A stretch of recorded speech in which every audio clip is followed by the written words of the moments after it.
Guys, അപ്പോൾ ഇന്നും ഞങ്ങൾ എന്നത്തെയും പോലെ ചായ കുടിക്കാൻ വേണ്ടി ഇറങ്ങിയിട്ടുണ്ട്. എന്താണെന്നറിയില്ല, ഈ സന്ധ്യ കഴിഞ്ഞാൽ പിന്നെ ഇങ്ങോട്ട് എല്ലാവർക്കും എവിടുന്നോ പൊട്ടി മുളയ്ക്കുന്നതാണ് കേട്ടോ ഈ ചായകുടി. എവിടുന്ന് ചായകുടി എന്നൊരു പേര് തന്നെ. മെല്ലെ പുറത്തൊക്കെ ഇറങ്ങി തെണ്ടി നടക്കാനുള്ള ഒരു കാരണമാണ് ഈ വെറും ചായകുടി.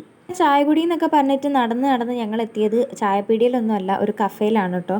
അങ്ങനെ ഞങ്ങൾ ഒരു ലോഡഡ് ഫ്രൈസും മോമോസും ബർഗറും ഒക്കെ ഓർഡർ ചെയ്തിട്ടുണ്ട്. പിന്നെ മൊയ്റ്റോയും പറഞ്ഞിട്ടുണ്ട്. ഈ ഷോപ്പ് വരുന്നത് എവിടെയാണെന്ന് വെച്ചാൽ കങ്കനാടിയാണ് കേട്ടോ. മാംഗ്ലൂർ കങ്കനാടിയിൽ ഗ്രബ് എന്നാണ് ഷോപ്പിൻ്റെ പേര്. വലിയ തരക്കേടില്ലാത്ത ലോഡഡ് ഫ്രൈസ് ആണെന്നൊക്കെ കേട്ടുകൊണ്ടാണ് ഞങ്ങൾ ചാടി പിടിച്ച് ഇവിടെ എത്തിയത്. കുഴപ്പമില്ലായിരുന്നു കേട്ടോ. എനിക്ക് പൊതുവേ ലോഡഡ് ഫ്രൈസ് ഭയങ്കര ഇഷ്ടമായതുകൊണ്ട് തന്നെ ഞാൻ നന്നായിട്ട് ലോഡഡ് ഫ്രൈസ് കഴിച്ചിട്ടുണ്ട്. എനിക്ക് അവിടുത്തെ ലോഡഡ് ഫ്രൈസ് നല്ല ഇഷ്ടപ്പെട്ടിട്ടുണ്ട്. ക്ലാസ്സും പരിപാടികളൊക്കെ കഴിഞ്ഞ് ഏകദേശം സമാപന ചടങ്ങിനോട് അടുത്തുകൊണ്ട് തന്നെ ഞങ്ങളിപ്പോൾ ഇങ്ങനെ ചായ ചോറ് എന്നൊക്കെ പറഞ്ഞിട്ട് രാത്രിയൊക്കെ തെണ്ടി നടക്കാറുണ്ട്. മൊയ്റ്റോ പറഞ്ഞിട്ടുണ്ടായിരുന്നു കേട്ടോ ഞങ്ങൾ. അതും വലിയ തരക്കേടില്ല, ഓക്കെ ഓക്കെ എന്ന് പറയാം. ഓവർ ഹൈപ്പൊന്നും കൊടുക്കേണ്ട ആവശ്യമൊന്നുമില്ല. പിന്നെ ബർഗറിനെ പറ്റി പറയുകയാണെങ്കിൽ ബർഗറിന് ഭയങ്കര ഫില്ലിംഗ് ആയിരുന്നു കേട്ടോ. ഈ പശു കാടി ചവയ്ക്കുന്ന പോലെയായിരുന്നു ഞാൻ ബർഗർ തിന്നുണ്ടായിരുന്നത്.